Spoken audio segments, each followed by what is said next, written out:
Here in just a moment.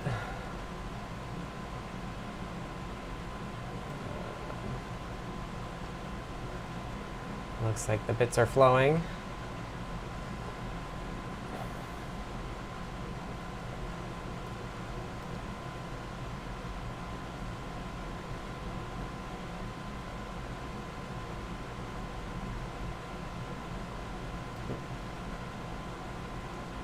I'm in the wrong channel. I'm in the right Discord channel. I don't see any preview. Offline, offline. Oh, you know what? I think that I'm only on... I'm on my old stream thing. I'm gonna disappear. I think if I stop streaming, let me stop streaming. I'll be right back. I think YouTube will come back. There we go. Are we back on YouTube? Hey. All right. Can everybody see and hear me? I think I'm going through the right restream now. Which means it should be up on Twitch and LinkedIn as well as the YouTube. I don't know why the YouTube was working. I forgot to update. I had to like update OBS's stream key. DCD says, yes, it's working. Thank you, DCD. Hello to Netventive and Tyeth as well. So hello, everybody. My name is Scott. I work for Adafruit on CircuitPython. For those of you who don't know what those things are, Adafruit is an open source software and hardware company based out of New York City. They sell open hardware that people can use to assemble all sorts of different things, makes all sorts of different projects. And then I work on CircuitPython, which is open source software that they fund development of, which brings Python to little tiny computers called microcontrollers. And I always look at my desk and I'll show you, not that one. I'll do this S3 Feather. So here's an example of what Adafruit sells. So this is an ESP32 S3 Feather. It's got a screen on top and then a USB plug. So you plug into the USB. If you've loaded CircuitPython, it will show up as a CircuitPy drive that you can edit the code on and go from there. Sorry, I'm going to pause I have my YouTube one up still. So the way that works is that under this little thing there, under this piece of metal, there's a little chip there that's a self-contained computer called a microcontroller. And it can do USB, or this one, yeah, it can do USB, but it has RAM and flash all built in. So it can do a little tiny piece of software, and that's what CircuitPython is for. So this is a deep dive. I should say, if you want to support me, you can go to adafruit.com, purchase Adafruit hardware there, or you can buy Adafruit through resellers as well. And this is a deep dive, so it's about an hour where I just talk about what I've been working on. Thanks to Tim, who's been filling in for me on the Fridays that I've not been able to make it. Tim also deep dives on Tuesday mornings, so he's been doing some super cool stuff with audio. So I highly recommend folks watch Tim's deep dives as well. So what are we going to cover today? First, I always welcome questions. So if folks have questions about things, let me know. Hello, DJ Jackson 2200. If you have questions about electronics and Adafruit and that stuff, I'm happy to try to answer them. Of course, I make no promises. Yeah, and sorry you hear the air conditioning running. It's like sitting right behind me, but this is a south-facing window to my right, and on a warm day like today, the AC is kind of keeps me going. I didn't realize how thick this shirt was until I was walking around outside, and I was like, this shirt is keeping me warm. So I turned on the AC. I've had it going for like an hour, but it's still, it'll warm up if I turn it off. So we're going to leave it on. Hopefully the background noise isn't too bad. And Tyeth gave a preview of what we're talking about. So I've been working on a number of projects. I've been quite distracted, honestly. I stayed home with my youngest kid on Tuesday, and that didn't help things. And I've been doing a lot of hardware design, which has been something I enjoy doing, but also like kind of not what they pay me for. But the hardware design project that we talked a lot about on Deep Dive is called the Hardware in the Loop project, and I actually don't, I guess I can unplug this one. So this is, or it might be, the wires are long enough. So here's an example. So this is the one I have. It's already plugged in, and this is an ESP32C61. Hello, Beata. And the idea here is that there's this green board that hosts this board. So this is what you consider, they call a device under test. So the ESP32P4 here is acting as a USB host to these two, and then it's also connected to all the GPIO on the C61. And then it makes it available over the Ethernet. So this is a network cable, and the P4 can do that as well. And then this is USB, which I use for debugging and power. But the idea is that you're mainly using it through the Ethernet access port. So this one I have, this is my debugging one. So I'm iterating on firmware. And I think I also will end up using this one as a configuration. So when I'm bringing up another board into the test farm or whatever, I'll put it on this one, get it all set up before I kind of stash it away. So I did get everything stashed away, and I had a bench cam, and now I've made it hardware in the loop cam. So what this is showing is it's actually, I can't quite get it further away, but let me it's under my desk here, so you won't see me in the small view. But so what do we have here? So this is a swirly grid. This is a custom swirly grid I made with an LLM generated script that did not do a very good job, but luckily the holes are right, but none of the silk screen was correct. And then we have 7 of the hardware in the loop boards. You can't see all 7. They're kind of filled in all the way left. And this can fit 5 on top and 5 on bottom. And this is part of a 4-shelf insert to the IKEA Calyx bookshelf. So the top one here, this is a 10-plug Sabrent USB charging thing. So it's got, I have 10 USBs plugged in here just for power. And then we've got the potentially 10 hardware in the loop boards here hosting their device under tests. And then below it, I have this is a 24-port switch. It's a dumb switch. It's not a Ubiquiti one. It's not power over Ethernet. But it allows me, so the idea here is actually this is the middle shelf of 5 shelves. So I can take all of the top row and plug upwards into these 10, and I can actually I can mirror this downwards. So I can have another 10 below this that you can't see, and then another 10 USB plug power bricks. So within one cubby of like a standard IKEA Calyx bookshelf, I can fit 20 hardware in the loop boards. Do people have questions about that? Any questions about that so far? So that's kind of my setup. And this is what I'm imagining will be my kind of like longer term setup for this stuff. Because the idea is that I can get it to the point where I have any computer on my network can have remote access to any device under test to use for testing, automated testing.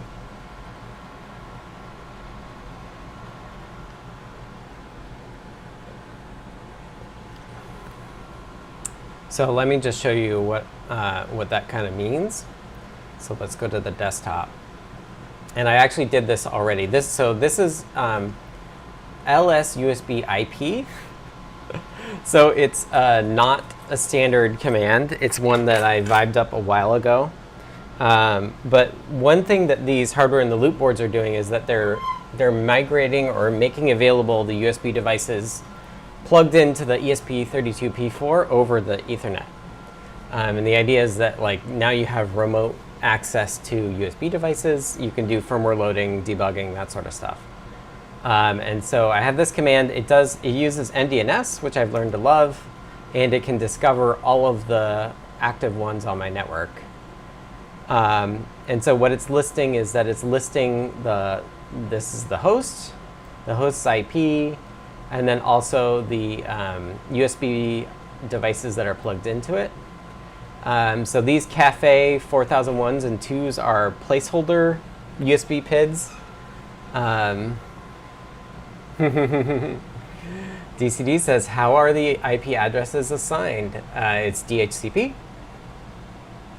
And how do you associate the address with the device under test? Good question. So one thing is that these USB PIDs might be helpful. This is like the one for ESP, but it's not that helpful. So I was actually kind of like struggling with this today. And the solution I came up with was that I would, like the harness or the hardware board would basically save information about the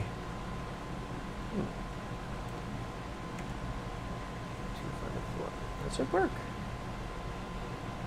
168.1.254 showed up here,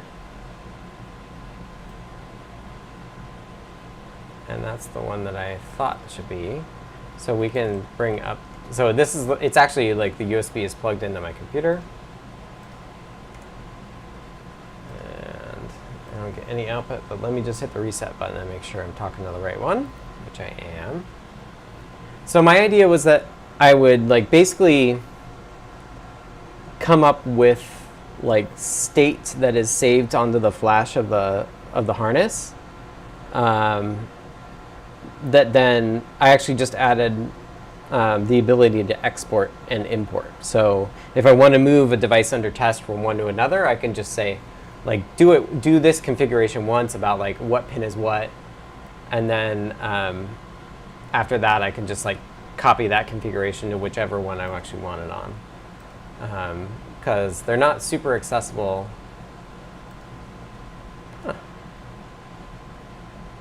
Is it trying the HTTPS? Yes, that's the problem. There we go. So this is a web page that is hosted by the thing itself. And I think I want to start branding it Rosie, which is the name we used ages ago. So I'm going to just say that you are now Rosie ESP32C61. And I actually have pin control here. So this is reading the values of the pins. And you can also see that I've started to put in the names of the device under tests pin name. So this is 3 volts, this is reset. And so if we look at USB devices, we can see that there's the 2 that are plugged in and the 2 virtual ones. And I think if we do reset, we can set it out and we can toggle it. So it should be low now. We go back to USB devices. Oh, it's still there. But in reality, the web page didn't reload. If we look at the log, we can see that the device detached. So we now have like the ability to like do a reset remotely. This is a manual reset, but the idea is that like you could also programmatically do this. So we can now turn reset back on by just toggling it high. And if we go back to our log, we'll see that now like the MDNS is updated.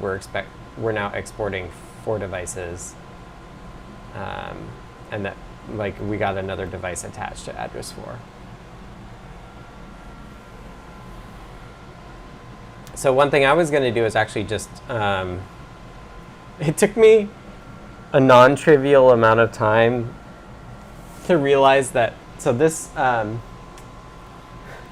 is the same board that's on there. I think this is a slightly different chip version, but they've added this jumper here so that you can measure the current that it's using.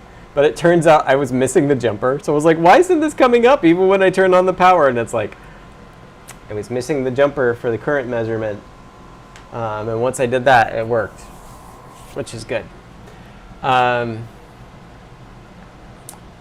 Yes, so how do you associate the address with the device under test? So the way that I'm doing it is that there's like some MDNS discovery that happens that includes information about what's plugged in, and the harness or the hardware in the loop board knows what is plugged into it, at least in the coarse sense of like this. And then I think for the DUT name, so this is like pin names for what the device is plugged into. And so the T ones are the top row, and the B ones are the bottom row. And in fact, you know what, I could show you. I have this working as well. I think it's working. So if we look here, we can see that there's, it might be hard to see on the video, but these top ones here are T2 through T20. And these pins are shared between all the rows here, depending on the width of your breakout board. And then this bottom row is B1 through 20. So there's 20 in the B row and 19 in the T row. And then there's actually some tricks here that I play for using this as an Arduino shield. And the Arduino shield uses some of the two of the T ones and some of the B ones, so that you can also use like an Arduino pinout with this. I don't know why it's so dark. I think it might be because my LEDs are pretty bright. Or it's just like it's bright in here, but it looks dark on there. So hopefully you can see it well enough. Yeah, so this is V2 of the hardware in the loop board, and I have not found any reason to respin it yet. That's not to say I won't, but it seems to be going pretty good so far. So I've been like vibing up and working on the software for that, and primarily this interface of like, I actually like wanted to make sure I could like toggle power and toggle power and enumerate USB and stuff like that. So I did add some like nice debug LEDs here too, which makes it easy to test whether it works. So if I just do that, there's like, I was gonna point on the screen that you can't see. But yeah, you can see that there's an LED toggling there, and that's just because it's like a spare pin, and making sure I know which expander is which actually, my expander numbers are backwards. On the silk screen that's labeled as 0 on here, it's labeled as expander 2. Oops. But yeah, so I've been working on that, and then I also, so the expander in V2 also allows you to do pull. So if we take reset and make it an input, and then I think we read it again, I think it stays high because there is a pull, but we could also pull it up. And I don't know if that's working, but there, yeah, the way that the pull-ups work now is that the expanders are on the other side of a pull-up resistor or a pull resistor, and so you can output up or down on the I/O expander to basically pull up or down, and that's kind of where I'm at. I feel like there's two directions I could go. One is like, I think I do want to get all of the pin names in here, but then I probably need to do more of the like, okay, I actually want to like load this firmware and run this test sort of stuff going. Next week will probably be it. But yeah, the hardware so far has seemed good, to the point where I'm thinking about the next JLC order I'm going to make, and I'll tell you why in a little bit. But I'm thinking I might order more of these hardware in the loop boards, without any revisions. I don't think I need revisions on it again, so I might do that. I see DCD typing, so I'm going to wait for any questions, including theirs, coming in. And then I'll talk about some other stuff, and then we can, if we run out of other stuff to show, then we can circle back to this and start keep working on it. Yeah, if folks have questions, let me know.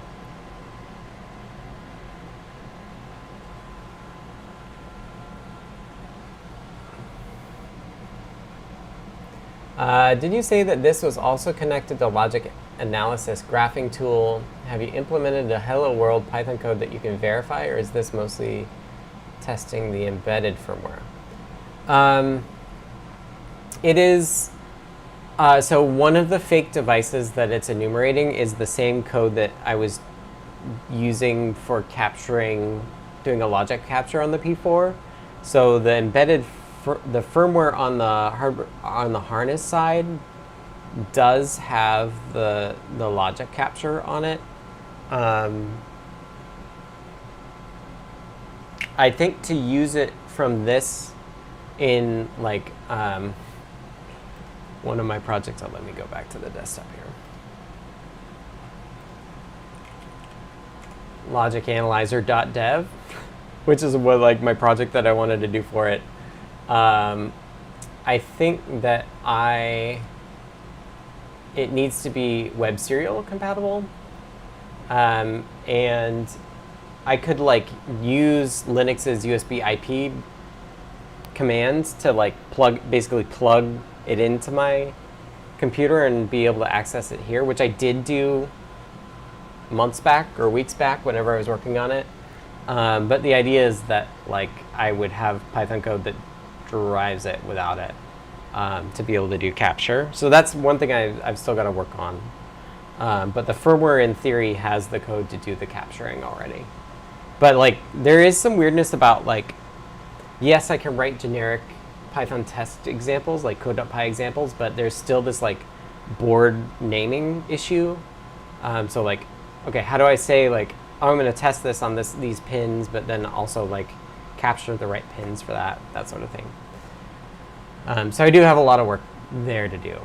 But yeah, the firmware on the harness should be that. So there's the two virtual devices is one is the logic analyzer.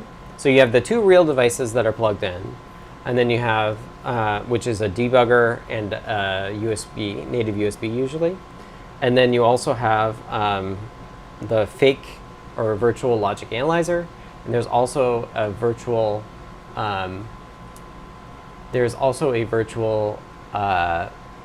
harness device, which is doing the pin sets, high and lows and stuff like that. So how do you envision testing the CircuitPython library modules with this? So I imagine it's similar to the way that we test the Zephyr stuff. So I made the Zephyr stuff where it says like, okay, like here's code.py that is a Blinky, and I have the native Zephyr sim actually writing out a Perfetto trace of like the pin goes high for this long and it goes down and then it goes high again. And I kind of want to get like the same artifacts out of the real device. So, but I've got to figure out like how to configure it within the bounds of like what the logic capture could be. But I want to say like, here's a CircuitPython firmware build, load it. Here's the CircuitPy drive that needs to be flashed, and then run it, and I should be able to see like the blink happen, right? And then like I want to kind of package up all those artifacts into like what the run's output is, and then you can write analyzers like analysis code to decide whether it passed. The two other examples that I've been like, I really wish I had this is one is I2S output. Dan just fixed a bug around that where it was like, oh, if we actually had a hardware in the loop test, like we could actually make sure this works still. So this is going to be, this system will be helpful for things like automating or like doing a lot of the like grunt work of doing IDF updates. So like we're on 6.0.1, but they released 6.0.2. And so it's like an LLM can now do that update from 1 to 2, and make sure that it compiles, but we need this extra step of like making sure that it still works. And then it's also like another thing that I've been thinking about is I got, not this, but here's the box for it. I also got the second S31 dev kit.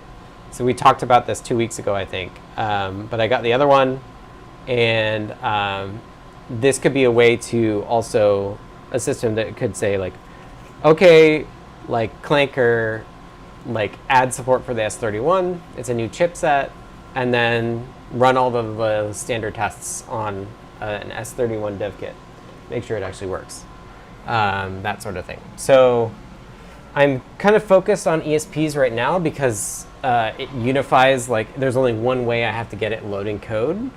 But I'm already thinking further ahead to like how do I manage probably RP2s next, and then going from there.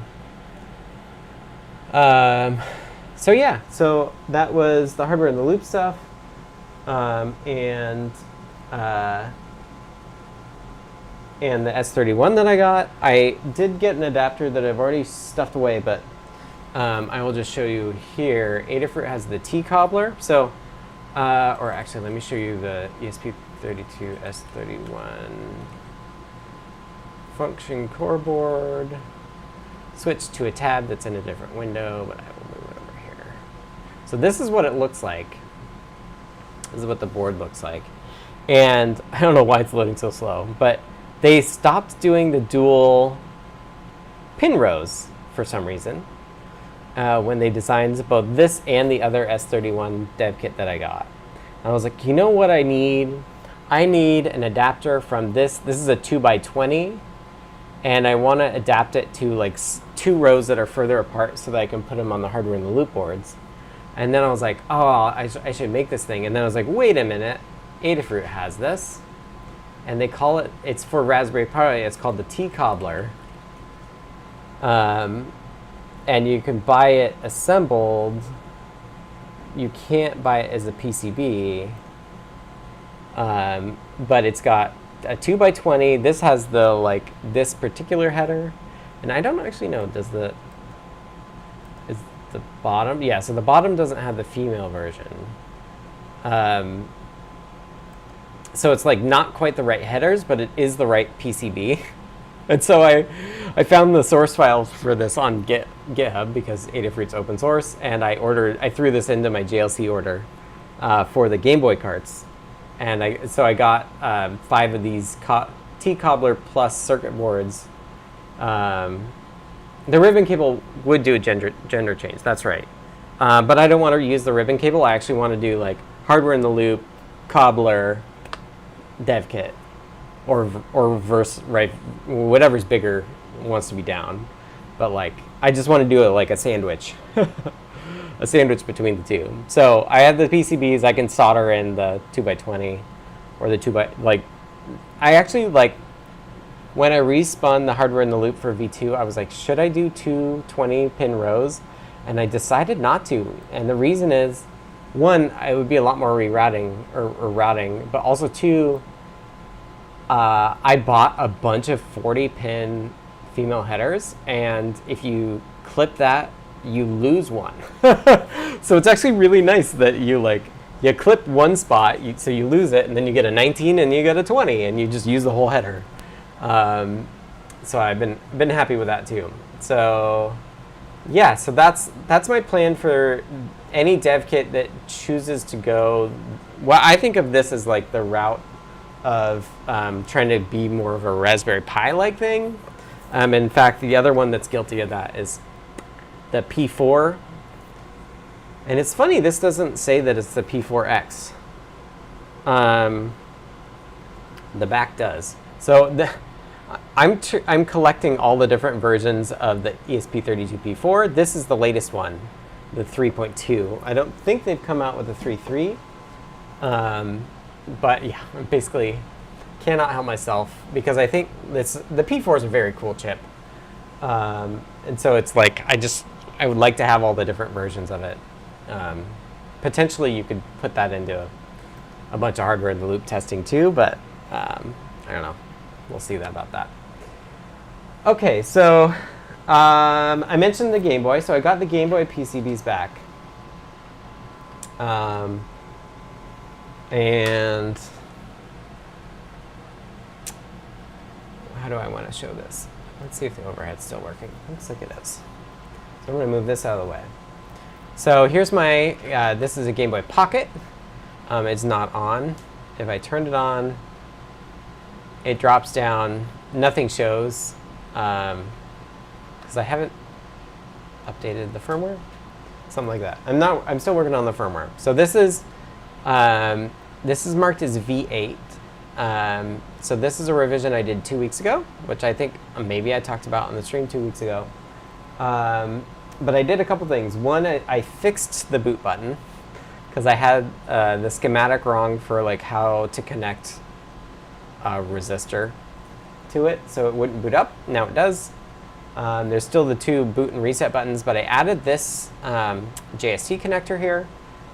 This is a UART because I found myself when I was debugging using the Stemic UT as a UART, and I was like, you know what, I have extra pins. Let me actually put a separate 3-pin JST for UART. And this is hopefully, I haven't tested it, it's supposed to be compatible with the Pico probe, which is like the RP2 based debugger and USB to serial converter. So that I threw that on there. The reason that UART debugging is nice is that it can be active all the time, not just after USB comes up. So it's good for early logging when USB is not already enumerated. And then what else did I change?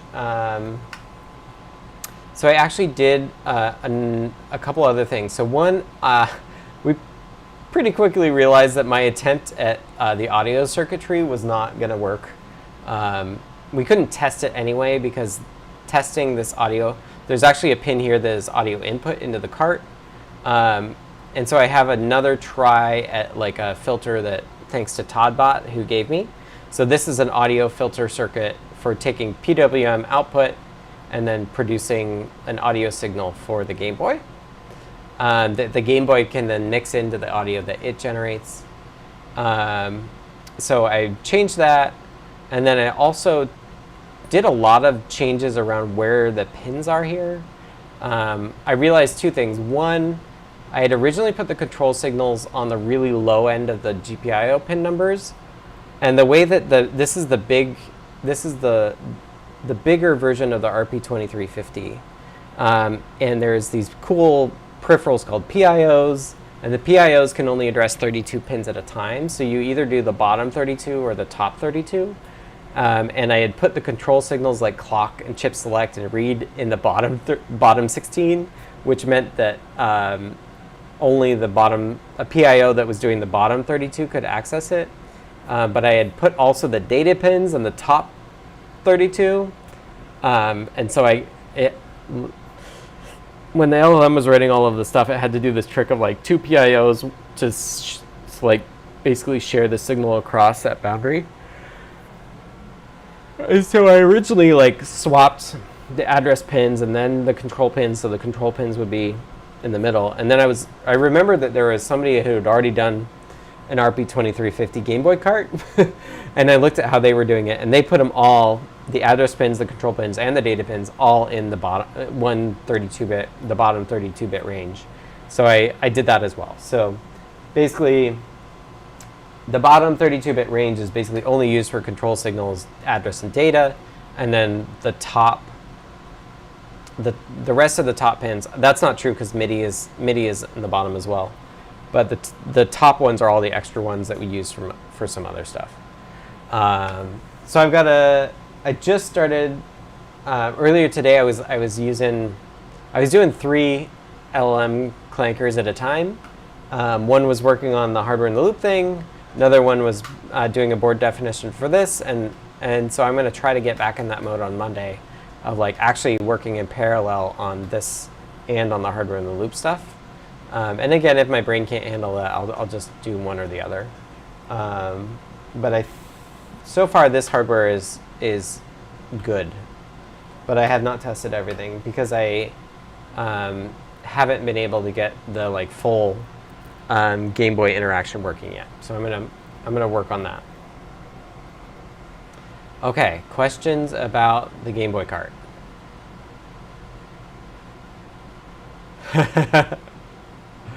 Okay, DCD has a segue for me. Asked, did you get to use your new 3D printer?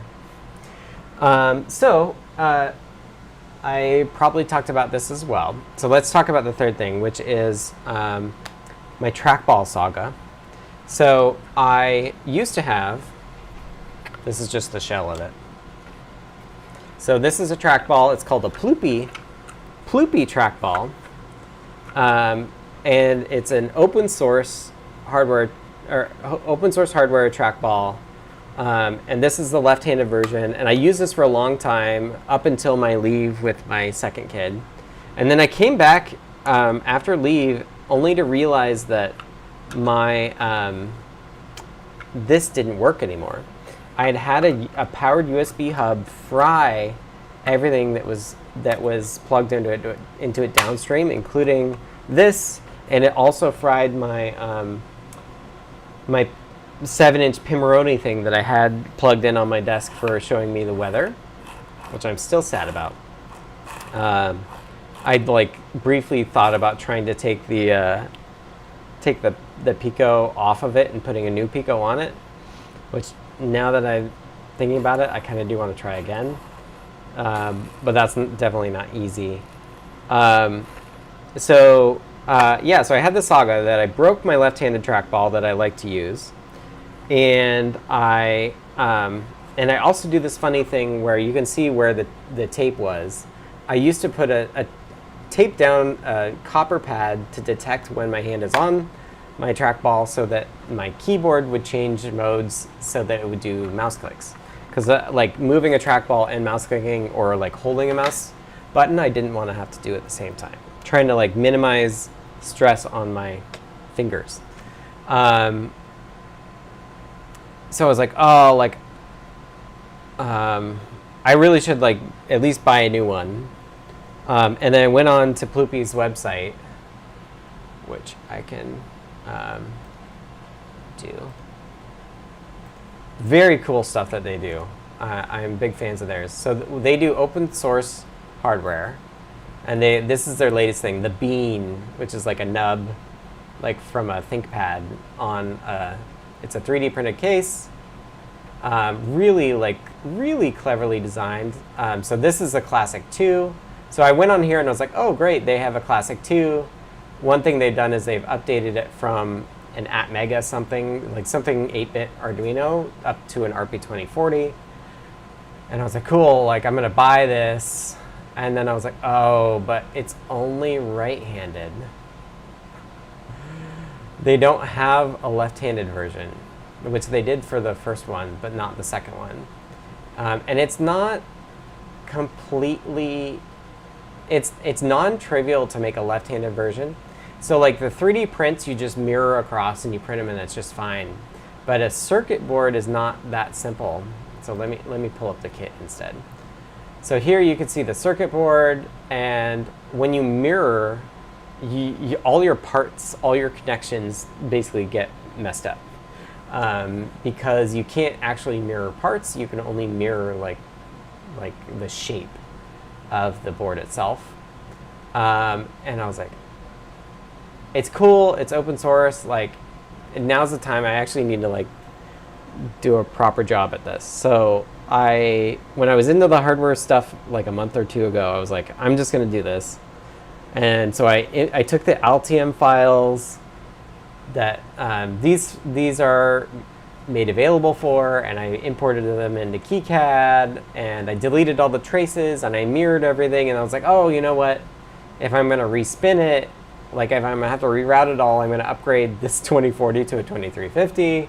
So I learned that, and that's the same time of like, if I'd done the 2350 for that, then I should do the Game Boy as well. So yeah, I was in a hardware zone, which is fun, and I enjoy it, but it's also like not software, which I also, get, is primarily what I should be doing. So I respun both this and this by basically like deleting all the traces, mirroring it in KiCad, figuring out like exactly how to like mirror it and then flip it so that everything's on the opposite side of the mirrored version. And so I got those back, and I was like, okay, great. Like, how can I print? Because to test it, I actually need all the 3D printed parts too. And I was looking at how long it would take to print using the printers that they have at the Makerspace, and it said that like the big print would take 11 hours, and I was just like, I'm not going to do that. So I started looking at 3D printers, and I found the Bamboo A1 Mini, which is like just over $200. I didn't buy the light multicolored part, although I'm kind of wishing I did. But yeah, so it's a 7x7 printer, and you can actually barely see it. It's back here where the TV was. The TV's on the floor now because I'm not doing Fruit Jam stuff. But the printer's right here, and it's been working out really good. So let's go to the overhead. I'll show you what I printed. So this is where I'm at with the left-handed Ploopy.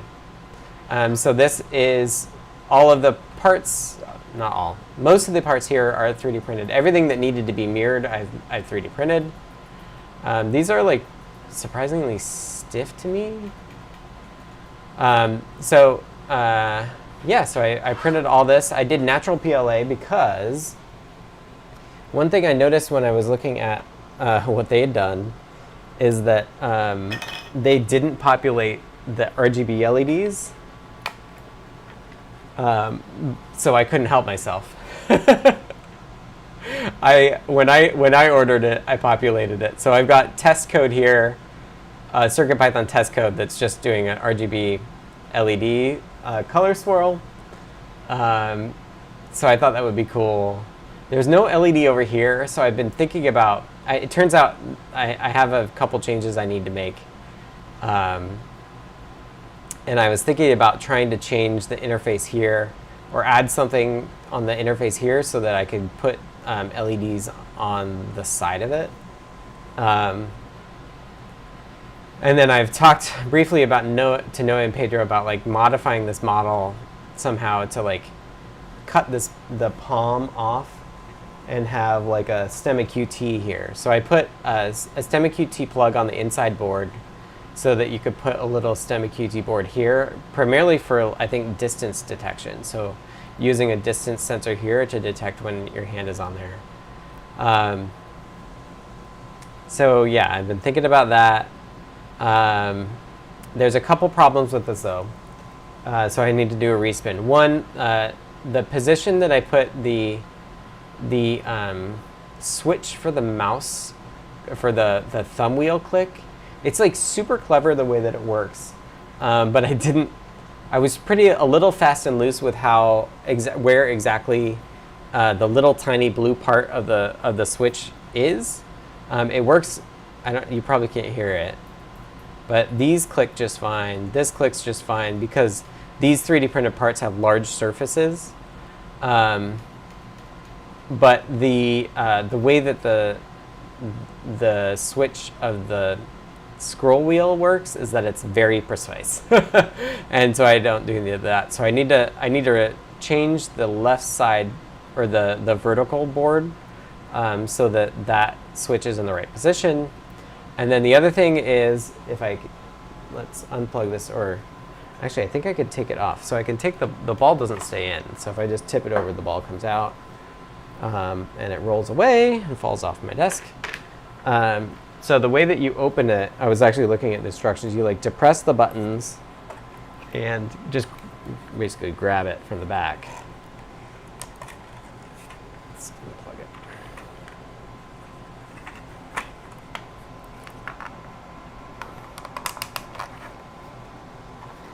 I swear this is easy. Oh, you know what? It's screwed in. That's why. That's why it's not coming off easily. There's screws in the bottom. So, to take that off. Anyway, I won't do that. I don't need to spend time unscrewing stuff on stream. Unfortunately, I messed up the hole where the sensor sits. I did a round hole, and it's supposed to be a rectangle. And I'm kicking myself about it. But I need to do a respin of the baseboard because I got the hole for the sensor wrong. And I can't just cut the hole because I put traces there. Like, I saw the rectangle in the KiCad file, but it didn't register to me that was actually where it needed to be cut out, because it also put a round cutout hole, which must be like the Altium way of saying like this area is non-plated. So it's just like a problem with the like Altium importer. So yeah, it's been working really well. It's been fun. I've been having a good experience with the printer so far. I had one problem where like the printer filament got kind of like too far off the roll and got like a little wrapped up, but I managed to get past that.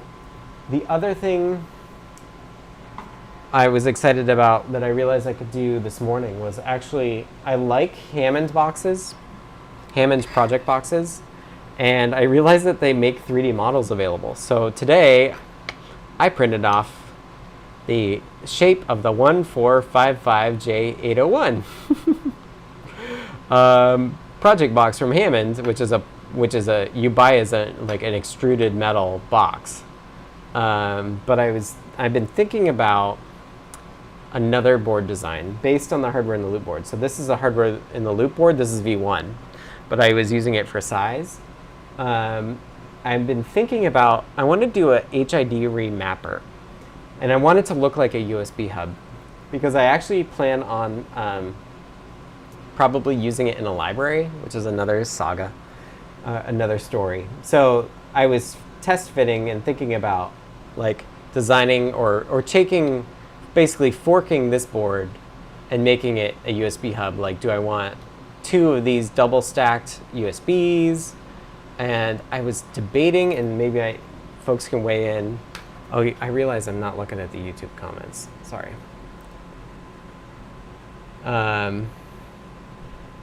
What is a HID remapper? So HID remapper is actually a project, but the idea is that you plug in a USB device on one side, and you can't see my desktop. You plug a USB device in one side, and then out the other side, it pretends to be another USB device. And this is so that you can have something in the middle, like changing the key presses that happen. And so it's taking human interface device stuff and then doing some remapping and then outputting it back to the computer. And yeah, it supports button and access remapping, layers, macros, and can be extended. The ESP32P4 is quite good for this because it has 2 native USB things. So they're using this device is an RP2040, I think, but it's doing the fake USB host and then the real device, I'm sure, because there's not actually 2. But with the P4, you could actually do that as well. And I actually want to do it as a hub because this is what I want. This is the way I want my trackball to influence my keyboard, is that the HID remapper is actually doing that extra layer. Like when I press this mouse button, my keyboard inputs are now this thing instead. So it's the thing that has like, it can have this holistic view of all of the input devices and like figuring out what to actually tell the computer. The other use that I want for it is replaying HID events. So this is more in the vein of like scripting. So time for another story. So I have ancestors that were in Wisconsin in the 1860s.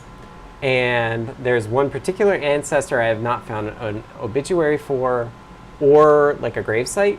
And I want to figure out more information about how they died, where they lived, and like ideally their parents' names or like some more information so I can confirm like exactly who this person was. And so the thing that I want to look at is a newspaper. And there is a copy of a newspaper from the 1860s that is on a microfilm. A microfilm that is available at the Wisconsin Historical Society in Madison, Wisconsin. Which I went to, but had a lot of trouble, like kind of going through it. And then even once you can see it, like it's not OCR'd, so you're like literally reading it to find everything. Whereas like if it was available online at some place like newspapers.com, you just type in what you're searching for and bam, you search for it. So what I really wanted is I've been thinking about a way of like, how would I go to one of these places and bulk scan a whole roll of of a whole microfilm roll of all the newspapers that were captured. Basically, like, just scan the whole roll. How would I do that? And there are machines for this, but I'm like not about to spend thousands of dollars on a machine, then bring it in, and then I don't know what they'd think. But I think, and I haven't seen their microfilm scanners at these places. I use the one in Wisconsin, but not in Seattle here. But it's all mouse and keyboard driven for scanning a single page and moving the microfilm. So I'm like, oh, I also need this thing that I can use to record. I need to say, like, I've started at this particular point. I'm going to move the mouse. I'm going to click and like come up with a sequence of things that I have to do to like to do one step of one scan, and then I need to be able to play it back and just like have it do one page after another after another after another. So that's also what I think a hidden remapper could do, like a board that takes in mouse and keyboard, outputs mouse and keyboard, but I actually want to have like a way to add buttons so you can say like record, stop, play, that sort of thing. Because I'd love to be able to get it automatically doing that scanning process and then just sit there and work, or like babysit it rather than having to do the mouse and the keyboard myself. Does that make sense? So the question I have for those of you who are interested at this spin of the hardware in the loop stuff. So the other cool thing that the hardware in the loop does that maybe the hidden remapper could do as well is also do the Ethernet USB IP stuff. So like this board is a little bit customized for hardware in the loop because it has this portion. But imagine a world where I remove this potentially, although let's like, what sort of expansion do you want for like buttons and things? But what if I left this and use this as the device remapper? So like, and then added 4 more just because then it's more of a hub. And I like this hub chip can do 4 anyway. So yeah, I'm thinking about a respin of this board that is 4 USB A's up to. I was going to add the second. I'm going to add the second USB-C, so like native full-speed USB and the USB to serial. And then the question is like, do I leave the networking on there and make it a more expensive board, but that can be used both as a hidden remapper and as a USB IP host? Or do I really do 2 variants based on this? Do I do one that's just USB upstream and one that's just networking? I don't know.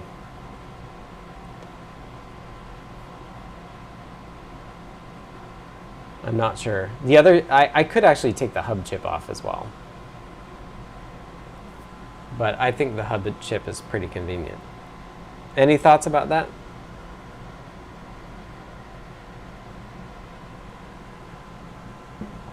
Taya says, I wonder if conductive or iron-based filament would allow your hand to be detected like a capacitive touch sensor. Yeah, you're not the only person to suggest that, but I think that I'm a little sick of capacitive touch because it's been quite flaky, and I would love to have something that's a little more reliable. So either a button or distance sensor should be better too. All right, we're just about out of time. Any other questions about any of that? I know that was a lot, but that's kind of where my brain is. Does the hidden remapper like board sound interesting to anyone? Any thoughts on that idea?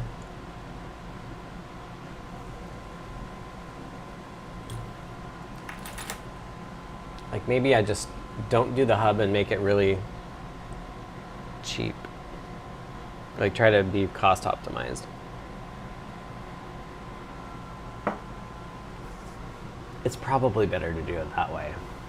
Do 2 specific detailed boards. The reason I have the hub on this is because I wanted it all self-contained. It is interesting as a way to help automate testing of applications, maybe not the best tool. Yeah, it's not meant to, that's not meant for testing. That's a, like, I need to go to the library and use their scanner over and over and over again. And I don't want to have to do it every time.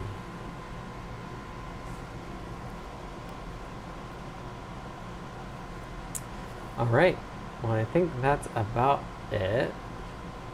Let's see, is there anything else for...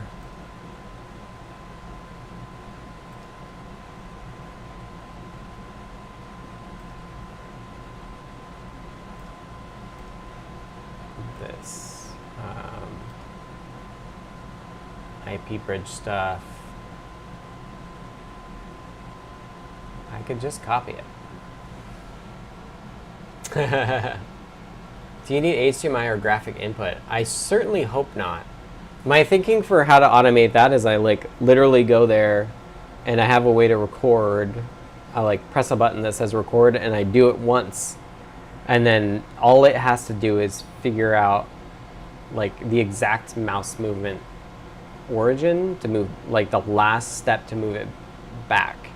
And then of course, like if I can use hotkeys, like that's going to be a more reliable way to do it too. But I've like literally used this software once in my life when I was there. So I don't think, I assume that all of the buttons will stay in the same place. So I don't need graphic input to adjust it or anything. It's more of a like, I don't want to have to do this combination of things over and over and over again. How do you convert the image to something OCRable? Yeah, so there is a project called Tesseract, but I basically don't have that problem yet. Like all I need to do is collect the images and then I can like stitch the images together. Like potentially I'm thinking about like, I want like as I'm going through the film, I want some overlap to stitch them together and I'll basically produce something super long for the whole thing. So I'm assuming that the computer I'm talking to has a way to scan it, save a file, and get it to me, like put it on a disk, like on a USB thumb drive. Yeah. So I know that like most of the microfilm viewers can also do scanning, and so it's just a question of like how do I make something that I have to manually control and scan one kind of capture at a time, and how do I automate doing that over and over and over again? So then once I have a bundle of images from this, then I can worry about the OCR, which Tesseract can do. But it's just to like, how can I go to the library and not spend all day just pressing the mouse and getting it exactly right? Like, I might need a way to increment file names. Yeah, potentially. I don't know how. I have not worked the details out of that. I did, so the microfilm that's in Wisconsin, I did submit an interlibrary loan. So in theory, like Seattle Public Libraries is talking to them about getting the copy sent here so that I can use it in person. So I don't know when that'll happen. I have not heard anything about it, but there will be a time where it's like I should go down to the library and figure this out. And I could actually like use these old hardware in the loop boards to do it, but I think it's something that people would actually buy. Of course, that is not my job nor my expertise either. But it is something I could see people using a P4 for. Yeah. But yeah, I have to work out those details about like, oh, like click here and then type this, and like my script needs to type in something different every time, that sort of thing. Yeah, I could see. So I might need a way to like edit the like capture of what happened. Yeah. But I think it'd be neat. I think it, like, I was debating like buying my own scanner or like asking them to do it or whatever. David DCD asks, so it will have CircuitPython in it. That's a good question. This hidden remapper code is not CircuitPython. And I think I've been thinking about this. One of the weaknesses, I think, of CircuitPython and the PyUSB API for USB host is you can't actually do two requests at the same time, even though USB allows you to do that. Like the lowest layer of USB host has a set of pending things that it does in a particular frame. And I don't think tiny USB wouldn't allow you to do multiple things in the same frame, or at least the PyUSB API won't. So back in my brain, I'm like, what would be a better USB host API? Because if I don't use CircuitPython, then I can do that, I think. So yeah. It is interesting that I'm running into these cases where CircuitPython may not be what I reach for, and then the question I'm having is why is that the case? So the USB IP bridge stuff is all C code with the ESP IDF, but it's okay, why is it that I'm not just doing it all in CircuitPython? So I think this is part of what's informing my desire to really go towards async IO, whereas async IO can better orchestrate the I want these two things to happen at the same time. Not only am I doing logic analyzer stuff, but I'm also doing web page serving, and I'm doing USB hosts and that sort of stuff. All right. Thank you all. Thanks in advance to DCD for taking time codes. I hope this was interesting to you. And you can find me on the Discord server during the work week. You can go to the URL adafru.it/discord to join that if you're not in there. We have the live broadcast chat, which is where DCD is talking to me. Tyeth is on YouTube. Thank you, Tyeth. Have a nice weekend, everybody, from me as well. Hugs to Foamy Guy for filling in for me again last week. And if you want to support me and Adafruit, you can go to adafru.com, purchase hardware there. Thanks, everybody. Have a great weekend, and I will switch to the camera, the window cam that shows a beautiful sunny day here in Seattle.